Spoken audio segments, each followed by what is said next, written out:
무척 더운데 이렇게 더운 가운데도 예배 자리에 참석하신 여러분들 환영하고 더 깨어서 이 시기에 말씀을 들으시기 바랍니다. 우리 함께 오늘 말씀 보도록 하겠습니다. 오늘 말씀은 마태복음 24장 23절에서 28절까지입니다. 마태복음 24장 23절에서 28절까지 교독으로 읽습니다. 그때 사람이 너희에게 말하되 보라 그리스도가 여기 있다 혹은 저기 있다 하여도 믿지 말라. 거짓 그리스도들과 거짓 선지자들이 일어나 큰 표적과 기사를 보여 할 수만 있으면 택하신 자들도 미혹하리라. 보라 내가 너희에게 미리 말하였노라. 그러면 사람들이 너희에게 말하되 보라 그리스도가 광야에 있다 하여도 나가지 말고 보라 골방에 있다 하여도 믿지 말라. 번개가 동편에 나서 서편까지 번쩍임같이 인자의 임함도 그러하리라. 죽음이 있는 곳에는 독수리들이 모일 것이니라. 아멘. 이제 마태복음 24장을 계속해서 설교하고 있는데요. 이제 우리 무더위가 계속되는 이제 이어지는데 여러분들이 좀 영적으로 많이 나태해질 수가 있는데 이 마태복음 24장을 묵상하면서 영적으로 많이 깨어나는 좀 그런 은혜가 있길 바랍니다. 특별히 1년 중에 보면은 여름 때 이제 성도들의 신앙이 많이 다운되는데요. 여러분이 이 마태복음 말씀을 통해서 지금이 영적으로 깨어 있을 때 이제 분별하고 깨어나는 은혜가 있길 바랍니다. 요즘에 이 보이스 피싱들이 많이 있는데요. 갑자기 자녀 이름이 전화 와가지고 엄마 나 누구누구야 자기 자녀 이름을 부르면서 엄마 나 지금 사고 났어 지금 돈이 급해 얼른 지금 돈으로 붙여 좀 막 울고불고 난리가 나는 것입니다. 그러면 대부분 그 어머니들이 갑자기 막 정신이 혹해가지고 혼미해서 그냥 앞뒤 재보지도 않고 얼른 그 계좌로 돈을 붙여주는 그런 일들이 일어납니다. 그러니까 사기꾼들이 이 사기를 칠 때 가장 먼저 하는 것은 정신을 빼놓는 것입니다. 그래서 이제 가게 같은 거에서도 이 물건을 훔치는 사람들도 일행으로 달려가가지고 막 사람들이 막 이 물건 가격을 물어보고 막 왔다 갔다 하면서 주인을 혼란케 하고 중요한 물건을 훔쳐갑니다. 무언가 그 거짓 계약을 시킬 때도 막 주변 사람들이 막 정신없게 하면서 갑자기 그냥 그 혼란스러운 마음에 그 잘못된 계약을 하게 되는 그런 경우가 있습니다. 그러니까 중요한 일이 있을수록 우리가 분별하고 깨어 있어야 됩니다. 신앙도 마찬가지입니다. 신앙도 마지막 때가 될수록 더욱더 우리 신앙을 극심하게 혼란시켜 버립니다. 여러분 이 코로나 상황 가운데 많이 보셨죠? 코로나가 갑자기 생기고 경제가 요동치고 사람들이 죽어나고 병 걸리고 극도로 혼란스러워서 이 상황에서 어떻게 예배를 지켜야 될지 어떻게 신앙을 지켜야 될지 혼란스러우면서 1년, 2년이 그냥 지나가 버리는 것입니다. 그러니까 마지막 때가 될수록 더 큰 혼란이 일어납니다. 영적으로 깨어있지 않은 자들은 그 혼란 속에 휩쓸려 들어갈 수밖에 없습니다. 여러분 주변에서 어떤 혼란스러운 사건이 일어날 때 그 가장이 리더가 정신을 차리질 못하면 그 상황 가운데 그냥 다 휩쓸려 가는 것입니다. 앞으로 이제 시대가 점점 혼란스러울수록 영적으로 깨어있는 그런 은혜가 있어야 됩니다. 그것을 예수님께서 미리 마태복음 24장에 말씀하시고 계시는 것입니다. 25절에 보니까 보라 내가 너희에게 미리 말하였노라. 25절 한번 읽겠습니다. 보라 내가 너희에게 미리 말하였노라. 예수님께서 이런 혼란한 예수님이 재림할 때가 가까울수록 극심한 혼란이 들어오고 세상 성도들이 미혹될 것을 미리 말씀하셨다고 합니다. 미리 말씀하셨는데도 대비를 못하면 우리가 안 되죠. 그렇죠? 그러니까 여러분들이 말씀을 묵상하고 마태복음 24장을 통해서 마지막 때 어떤 일이 일어날지를 미리 분별하고 대비하는 은혜가 있어야 됩니다. 그래서 마태복음 24장의 이 전반부의 구조는 어떻게 되냐면 마지막 때가 가까울수록 환란이 일어날 부분을 이야기하고 그리고 환란이 끝이 아니라 재난의 시작일 뿐이고 환란이 지나간 후에 대환란 본문에는 큰 환란이라고 하죠. 큰 환란이 일어나는데 이 큰 환란에는 두 가지 징조가 있는데, 하나의 징조는 성전에 가증스러운 것, 지난주 말씀처럼 성전에 우상이 세워져서 예배를 패하고 하나님께 드리는 경배를 패하게 되는 그런 일이 일어나면, 그때가 마지막 때인 줄 알고 옥상에 있는 사람, 밭에 일하는 사람은 뒤도 돌아보지 않고 도망하라고 이야기하고 있습니다. 그리고 오늘 이 대환란의 두 번째 징조가 오늘 말씀에 나옵니다. 그리고 다음 주 말씀에 이제 예수님께서 재림한 마지막 때를 그렇게 이야기합니다. 그러니까 마태복음 24장은 환란, 대환란, 재림의 때, 이렇게 세 시기를 이야기하고 있는데, 오늘은 대환란의 두 번째 징조, 미혹에 대해서 이야기를 하려고 합니다. 미혹이란 무엇이냐? 오늘 말씀해 보니까 24절에 거짓 그리스도들과 거짓 선지자들이 일어나 큰 표적과 기사를 보여 할 수만 있으면 택하신 자들도 미혹하리라. 여기서 미혹이라는 것은 지난주에 이야기했듯이 헬라어로 플라네세라는 단어인데, 양떼가 목자를 잃고 헤매는 모습을 표현하는 단어입니다. 그러니까 미혹된다, 그것은 무슨 의미냐면 양떼가 목자를 잃고 갈 길을 잃어버리는 그 장면을 연상시키면 됩니다. 예수님이 우리 목자시죠. 그래서 우리를 항상 푸른 초장과 쉴만한 물가로 인도하십니다. 그래서 예수님을 따라가면 우리가 영적으로 풍성한 양식도 먹고 또 우리가 은혜 풍성하게 누리면서 살아갑니다. 그런데 때로는 예수님께서 푸른 초장으로 쉴만한 물가로 우리를 인도하기 위해서 사망의 음침한 골짜기 같은 고난의 시기도 우리가 인도한다는 것입니다. 그러니까 더 많은 풍성한 우리에게 영적 꼴을 먹이기 위해서 험한 길을 통과시켜야 할 때가 있습니다. 여러분, 중국 같은 데 보면은 막 절벽 사이로 쇠말뚝을 박아가지고 아슬아슬하게 길을 내는 그런 모습들을 보게 됩니다. 장면들을 보게 됩니다. 그런데 그런 골짜기를, 낭떠러지를 목자가 양떼를 이끌고 가는 것입니다. 왜?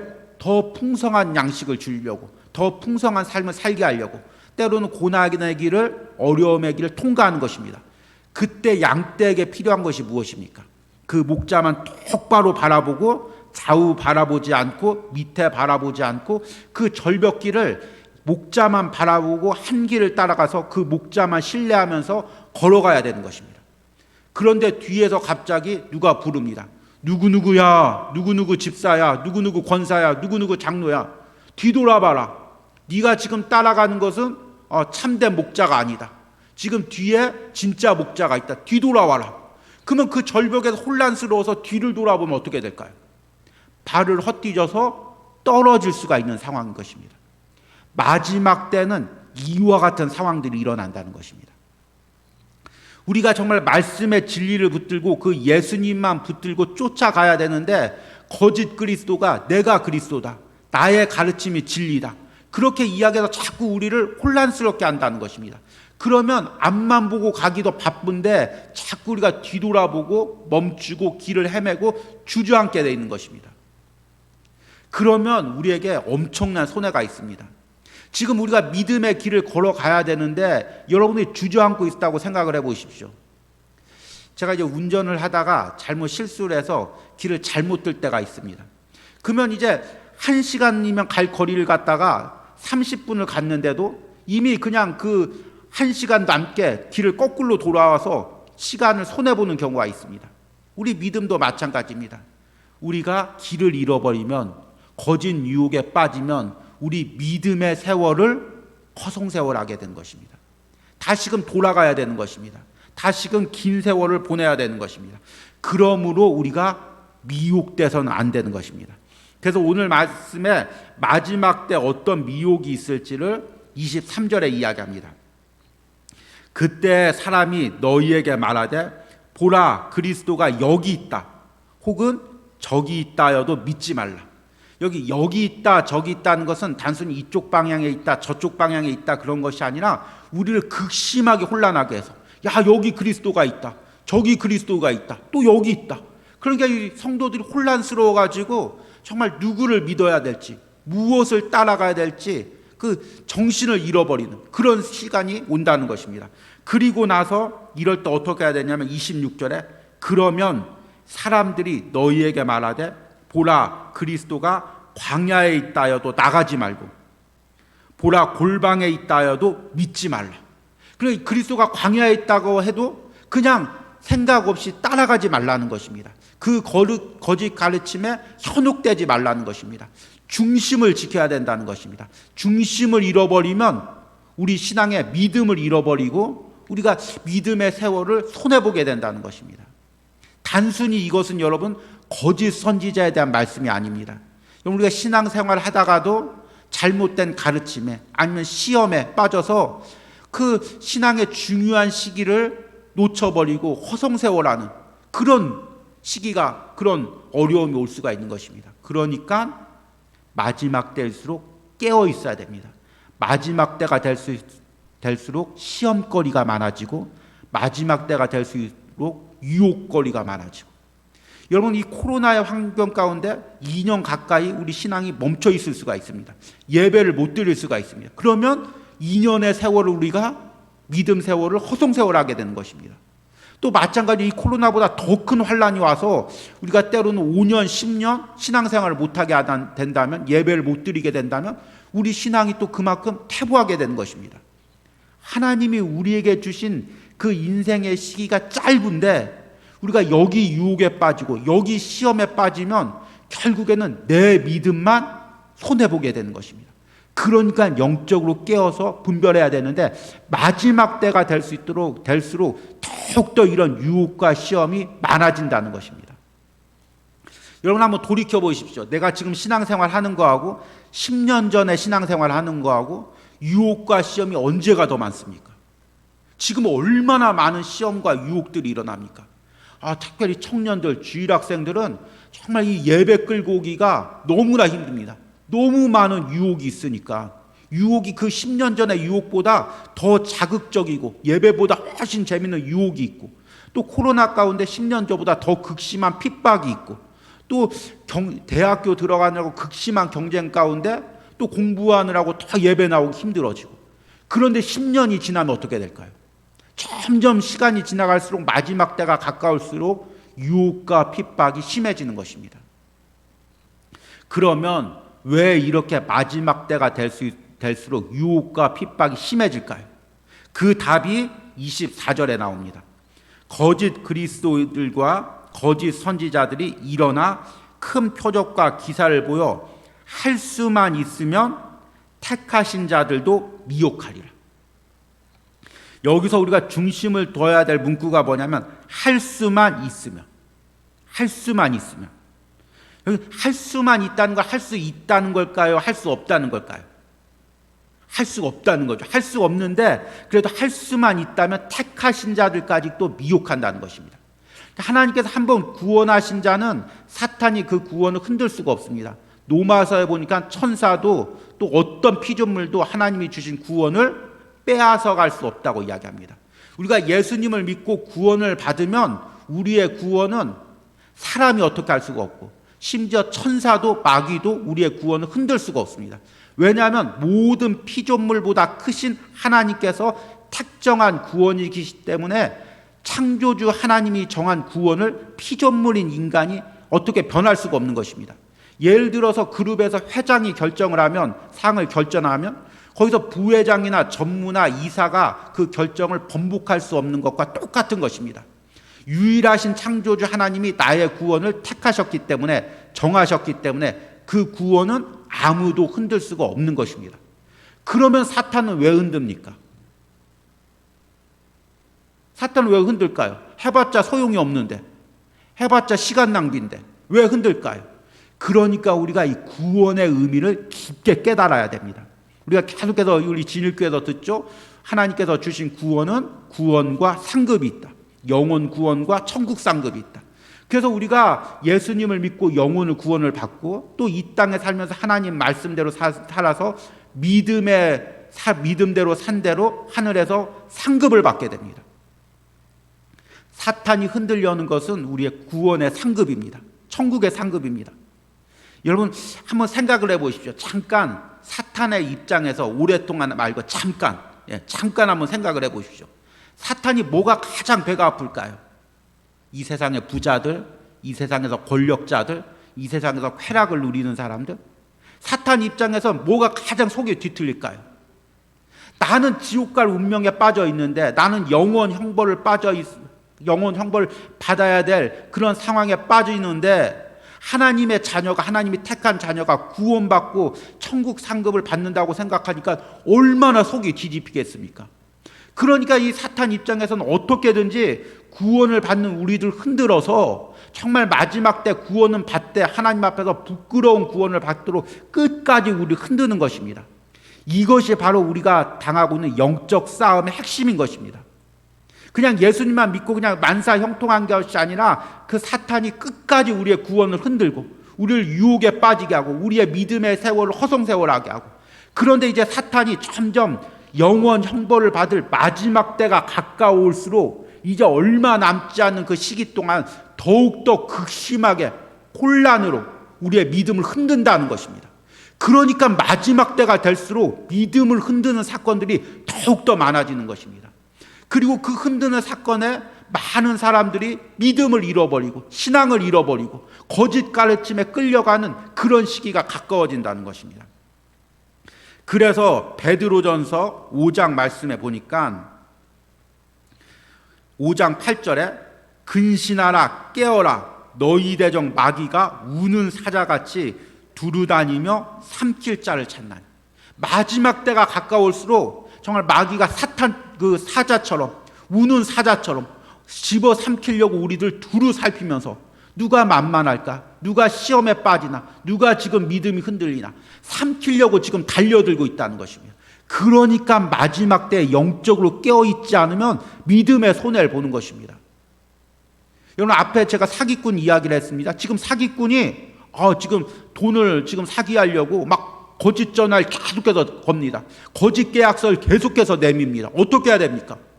잘못됐다가 전화 한번 잘못 받았다가 사인 한번 잘못됐다가 여러분 전 재산이 다 날리려고 합니다. 10년 동안 벌어놨던 그 여러분 전세금들 다 날릴 것 같습니다. 어떡하겠습니까, 여러분들? 지금 이렇게 눈이 흐리멍텅해져서 안 되고 눈을 바짝 떠야죠. 예. 지금 여러분 전 재산 날아가게 생겼습니다. 예. 그런데 마지막 때 우리가 10년 동안 쌓아놓은 믿음의 상급, 20년 동안 쌓아놓은 믿음의 상급, 30년 동안 평생 동안 쌓아놓은 믿음의 상급을 한 번에 다 지금 삼키려고 사자가 우는 사자처럼 여러분들 삼키려고 수많은 유혹과 시험거리들을 가지고 우리를 흔들고 있다는 것입니다. 이때 영적으로 바로 서 있지 않으면, 중심을 잡지 못하면 여러분 우리가 그 평생 동안 고생해왔던 거, 눈물 흘려 기도했던 거, 그 헌신했던 거 한순간에 다 잃어버리는 그 시기가 온다는 것입니다. 두렵습니까? 안 두렵습니까? 그러니까 깨어 기도해야 됩니다. 깨어서 기도하고 깨어 있어야 됩니다. 깨어 있지 않으면 결국엔 그 사탄의 시험에 빠져서 여러분 우리가 믿음의 허송세월을 보내고 믿음을 손해보는 그런 시기가 온다는 것입니다. 그래서 오늘 말씀해 보니까 25절에 보라 내가 너희에게 미리 말하였노라. 예수님께서 그런 시기가 올 거라고, 그렇게 믿음에 손해보게 하도록 사탄의 유혹과 핍박이 점점 극심한 시기가 앞으로 올 거라고, 그러니까 깨어 있으라고. 지금 십자가에 달려 돌아가시기 전에 얼마 남지 않은 시기 동안 그 마태복음 24장 25장 길게 예수님께서 밤새 감난산에서 말씀하시면서 제자들아 내가 십자가에 죽고 부활한 후에 승천한 후에 너희들이 남겨질 텐데 그때 이후에 극심한 핍박과 유혹이 올 텐데 깨어 있어라. 깨어 있지 않으면 믿음에 손해 볼 수밖에 없다. 지금 그것을 이야기하고 있는 것입니다. 그리고 27절에 예수님께서 오실 때 어떤 현상이 일어나는지 이야기하고 있습니다. 번개가 동편에서 나서 서편까지 번쩍임 같이 인자의 임함도 그러하리라. 여러분 지난 시간에 제가 예수님께서 재림하실 때 예수님의 인격적 재림, 예수님께서 오신 그대로, 예수님께서 2000년 전에 오셨던 그 인격, 그 모습 그대로 오신다고 말씀을 드렸습니다. 어떤 거짓 이단자가 내가 재림 예수다고 해도 믿지 않아야 될 것이 예수님이 오신 모습 그대로 다시 오신다고 말씀하셨습니다. 그리고 가견적 재림, 모든 사람의 눈에 볼 수 있도록 예수님께서 임하시고, 돌발적 재림, 그때와 시기는 아무도 모르고 예수님께서 갑자기 예고 없이 오신다고 이야기를 했습니다. 그리고 단회적 재림, 예수님께서 한 번 오시고 잠깐 어디 숨어 있는 게 아니라 단 한 번, 초림도 한 번, 재림도 한 번, 그렇게 오신다고 이야기를 했습니다. 인격적 재림, 가견적 재림, 돌발적 재림, 단회적 재림. 그런데 오늘 이 27절 말씀이 바로 그 예수님의 재림의 양식을, 형태를 그대로 보여주고 있습니다. 번개가 동편에 나서 서편의 번쩍임 같이 인자의 임함도 그러하리라. 번개는 순간적으로 예고 없이 내리칩니다. 그런데 번개가 내리치는 것을 모든 사람이 볼 수가 있는 것입니다. 그래서 여러분, 이 번개가 동편에서 나서 서편에 간다는 것은 그냥 한쪽에 임하는 그 번개가 아니라, 동편이라는 건 해가 뜨는 의미, 서편은 해가 지는 곳을 의미합니다. 그래서 온 인류가 볼 수 있도록, 예수님께서 다 볼 수 있도록, 모든 사람이 볼 수 있도록 예수님께서 공중에서 임하심을 이야기하고 있는 것입니다. 그래서 말씀 한번 보시겠습니다. 마가복음 13장 26절에 같이 한번 읽습니다. 그때 인자가 구름을 타고 큰 권능과 영광으로 오는 것을 사람들이 보리라. 계시록 1장 7절 말씀도 있습니다. 볼지어다 그가 구름을 타고 오시리라. 각 사람의 눈이 그를 보겠고 그를 찌른 자들도 볼 것이요 땅에 있는 모든 족속이 그로 말미암아 애곡하리니 그러하리라. 아멘. 땅에 있는 모든 족속이 예수님의 재림을 본다는 것입니다. 그렇기 때문에 거짓 선지자들이 그냥 여기 왔다 저기 왔다 그런 것에서 전혀 흔들림 없이 우리는 다시 오실 이 예수님, 모든 인류가 보기에 볼 수 있도록, 눈에 볼 수 있도록 임하실 그 예수님, 그 예수님의 임하심을 기대하면서 흔들림 없이 믿음에 손해보지 않고 신앙생활을 해야 된다는 것입니다.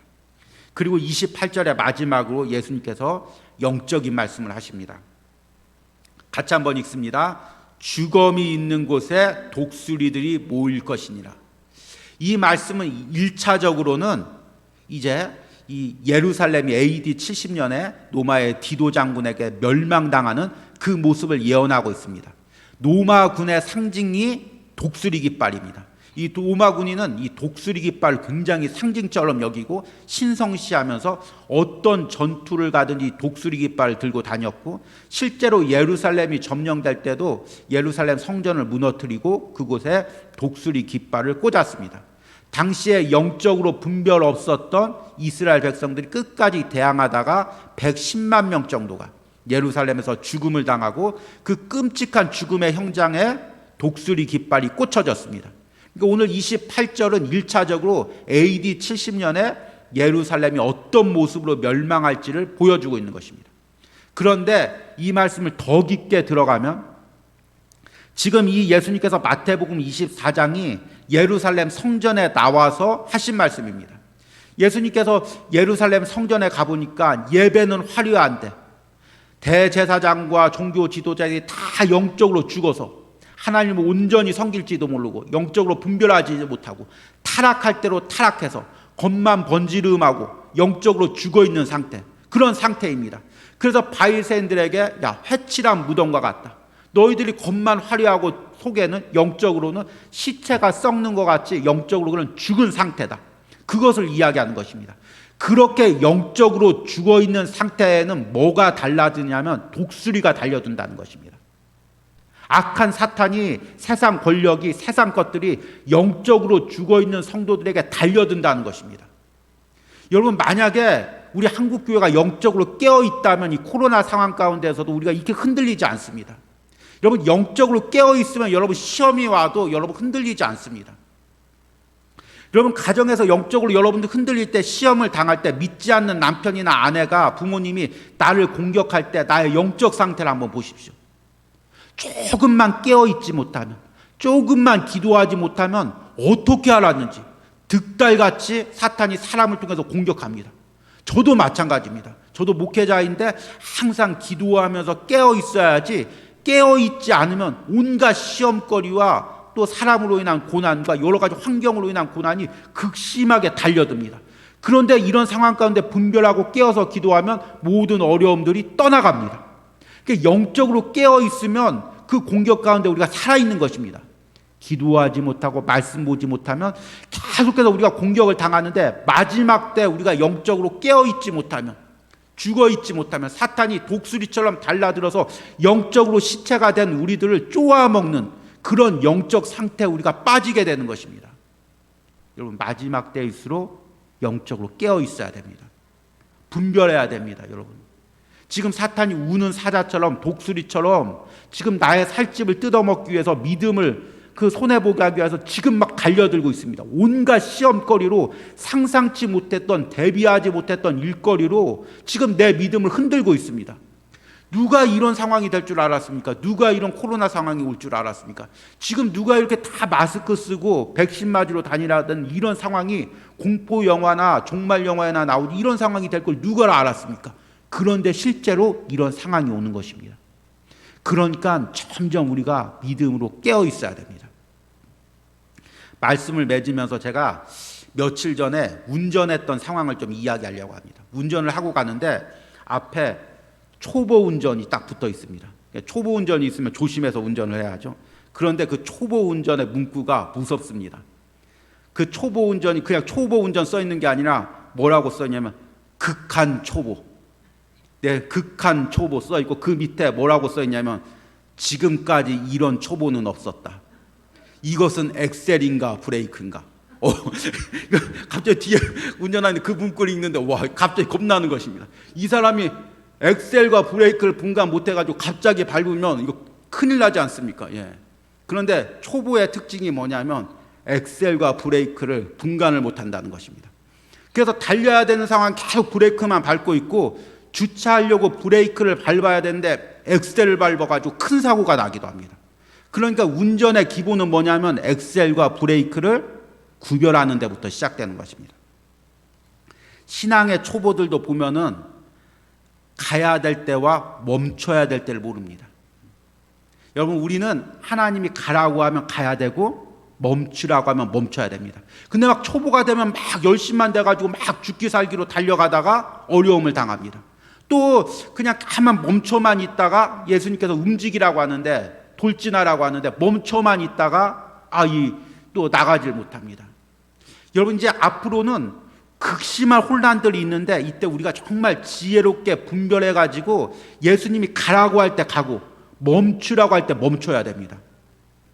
옛날에는 모든 게 간단했습니다. 주일 예배 드리고 뭐 하고 딱딱 신앙생활이 아주 일목요연하게 간단했습니다. 그런데 이렇게 간단하게 판단할 수 없는 상황들이 이제 우리에게 계속해서 닥쳐올 것입니다. 코로나 상황도 이렇습니다. 코로나 상황, 코로나가 있어도 다 감염돼도 뭐 정부에서 뭐라고 해도 우리 교회는 무조건 예배 드린다. 그러는 경우가 있고, 아니면 우리는 코로나 상황이니까 절대로 예배 드리지 않는다. 그런 상황이 있고, 분별을 못하면 그렇게 되는 것입니다. 지혜롭게 우리가 예배를 꼭 지켜야 돼. 그 가운데 그 상황 가운데 분별하고 지혜롭고. 그러니까 이제 마지막 때는 점점 힘들어지는 것입니다. 더 영적으로 분별해야 되고, 그런 리더들이 필요하고, 성도들은 그런 지도자를 따라서 예배를 지키고, 세상에서도 여러분들이 지혜롭게, 뱀처럼 지혜롭게, 비둘기처럼 순결하게 우리의 신앙을 지켜야 되는 것입니다. 그러려면 뭐가 필요하냐면 영적으로 깨어 있어야 됩니다. 언제 브레이크를 밟아야 되는지, 언제 엑셀을 밟아야 되는지 하나님께 지혜를 매 순간 구해야 됩니다. 지금 세상에서, 지금 직장에서 극심한 핍박이 있습니다. 이때 내가 신앙 지켜야지. 사표 딱 던지고 나는 교회 나가겠습니다. 그럴 때인지 아니면 참고 인내해야 될 때인지, 그걸 분별해야 된다는 것입니다. 그걸 어떻게 분별합니까? 나는 어리석고 나는 지혜가 없음을 인정하고 날마다 성령님께 지혜를 구하는 것입니다. 저도 목회자로서 마찬가지입니다. 때로는 청년부를 이끌 때, 이 코로나 상황 가운데서 청년부를 이끌고 갈 때, 또 성남전도회들 연락하면서 정말 어떻게 지혜롭게 이 사람을 예배로 끌고 와야 할지, 신앙으로 끌고 와야 될지 매 순간 기도하고, 매 순간 하나님 말할 지혜를 달라고 하고, 매 순간 인도할 지혜를 달라고 하나하나 지혜를 구하면서 가지 않고, 잘못해서 그냥 내 생각대로 얘기하고 내 생각대로 판단하다가 꼭 낭패를 당합니다. 여러분, 마지막 때 하나님이 주시는 지혜를 구하십시오. 마지막 때 하나님이 주시는 분별을 구하십시오. 그 사람이 살아남습니다. 그 사람이 믿음의 승리를 합니다. 우리 사랑하는 진일교회 가운데 이런 영적 분별의 은혜가 임하기를 간절히 소망합니다.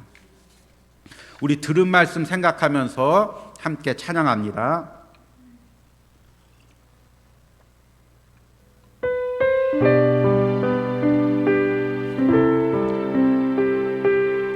예수의 이름으로 나는 일어서리라. 함께 찬양합니다.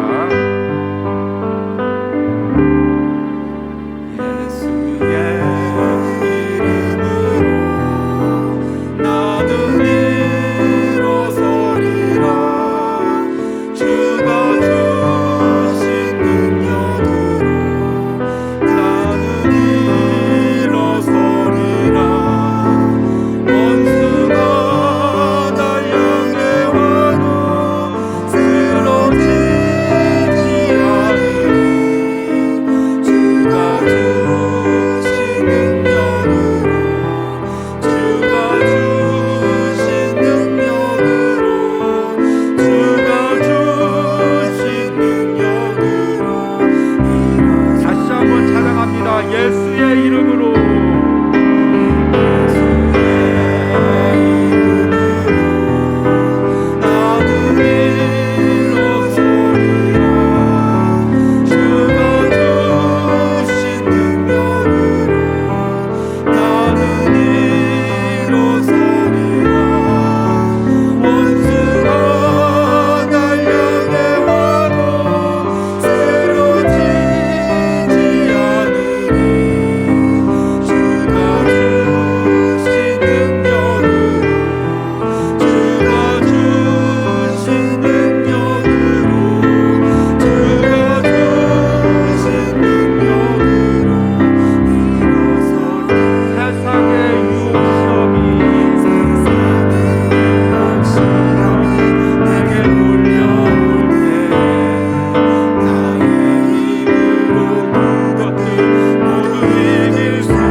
나에게 싸우고 있는 속한 영적 싸움을 놓고 기도하길 바랍니다. 지금 나에게 가장 극심한 영적 싸움이 무엇입니까? 물질의 싸움입니까? 사람의 싸움입니까? 건강의 싸움입니까? 무엇이 나를 혼란케 합니까? 하나님, 이 가운데 내가 영적으로 깨어서 사탄의 공격이 무엇인지 분별하고 깨어서 기도할 수 있는 은혜를 허락하여 주시옵소서. 우리 주여 부르고 기도합니다. 주여, 하나님, 우리에게 속한 영적 싸움이 무엇인지를 사랑하는 성도에게 분별할 수 있는 은혜를 허락하여 주시옵소서. 이 시간 깨어서 기도하는 사랑하는 성도들에게 성령님께서 역사하여 줘서 영적인 눈이 열려지는 역사가 일어나게 하여 주시옵소서. 단순히 아버지 우연히 일어난 것이 아니라, 단순히 아버지 환경 때문에 일어난 것이 아니라, 아버지 영적 싸움이 있음을 공격하고 나의 믿음을 누락질하려는 사탄의 계계와 술수가 있음을 깨어서 분별하고 말씀과 기도로 싸우는 우리 성도들 되게 하여 주셔서, 특별히 코로나 상황 가운데 하나님 코로나의 배후에서 역사하는 악한 영의 정체를 깨닫고 믿음의 손에 보지 않도록 깨어서 싸우는 우리 성도들 되게 하여 주셔서, 분별의 은혜를 허락하여 주셔서, 주님 깨어서 기도하게 하여 주셔서, 깨어서 기도하게 하여 주셔서, 깨어서 분별하게 하여 주셔서, 말씀과 기도로 분별할 수 있게 하여 주셔서, 믿음의 손에 보지 않도록 믿음의 아버지를 지킬 수 있도록 하나님의 영적으로 깨어있게 하여 주셔서, 물질을 잃어버리는 것보다, 건강을 잃어버리는 것보다, 전 재산을 잃어버리는 것보다 나의 믿음을 손해보는 것이 더 큰 것을 깨닫고 영적으로 깨어서 기도하는 아버지를 사랑하는 성도가 될 수 있도록 함께 하여 주셔서,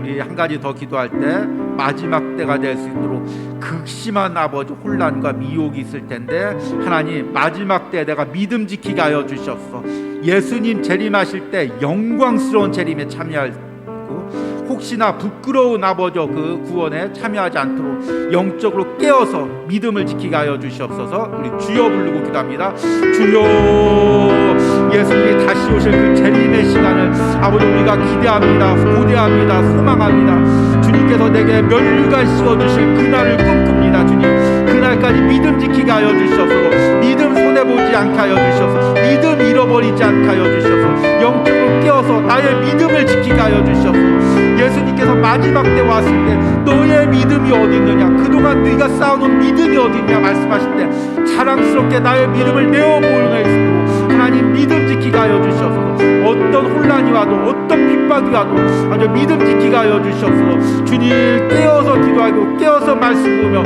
아버지의 중심을 지키며 믿음 지키는 우리 사랑하는 성도들이 되도록 함께 하여 주셔서, 마지막으로 우리 진일교회를 위해서 기도할 때 정말 혼란스러운 이 시대, 영적 말씀이 선포되는 교회, 천국 말씀이 선포되는 교회, 천국 상급과 구원의 말씀이 선포되는 교회, 그런 교회가 될 수 있도록 말씀이 살아있는, 말씀이 깨어있는 교회가 되게 해달라고, 그 말씀을 들을 수 있는 성도들 귀가 열려지는 교회가 되게 해달라고 우리 같이 교회와 영적인 말씀 선포를 위해서 기도합니다. 주여, 하나님 우리 마지막 때 하나님의 구원의 방주로 우리 진일교회를 세웠는데, 하나님 우리 진일교회에서 아주 매주 천국 복음이 선포되기로 합니다. 하나님 우리가 아버지 하나님의 창조의 목적을 깨닫고 하나님의 주신 구원과 천국 상급을 바라보며 영적으로 깨어서 생활할 수 있는 믿음 생활할 수 있는 영적인 말씀이 매주 선포되기로 합니다.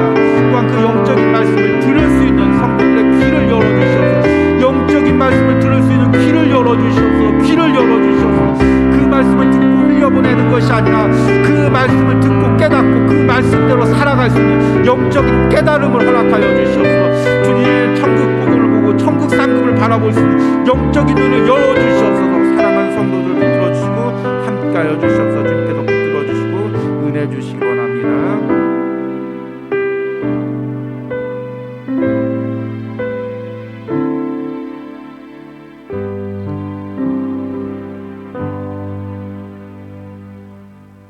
거짓 그리스도들과 거짓 선지자들이 일어나 큰 표적과 기사를 보여 할 수만 있거든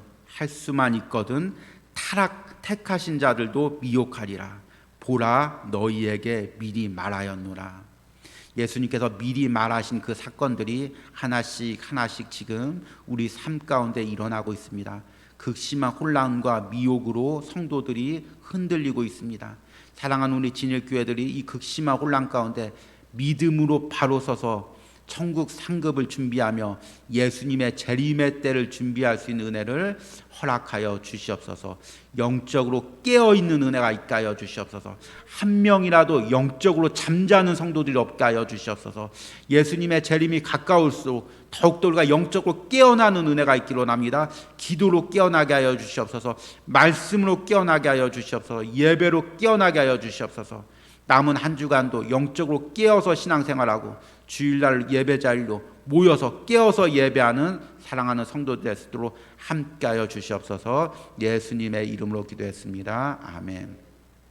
하늘에 계신 우리 아버지여, 이름이 거룩히 여김을 받으시오며 나라의 임하옵시며 뜻이 하늘에서 이루어진 것 같이 땅에서도 이루어지리다. 오늘날 우리에게 일용할 양식을 주옵시고 우리가 우리에게 죄 지은 자를 사여 준 것 같이 우리 죄를 사여 주옵시고 우리를 시험에 들게 하지 마옵시고 다만 악에서 구하옵소서. 대개 나라와 권세와 영광이 아버지께 영원히 있사옵나이다. 우리 각자 기도하고 돌아가도록 하겠습니다.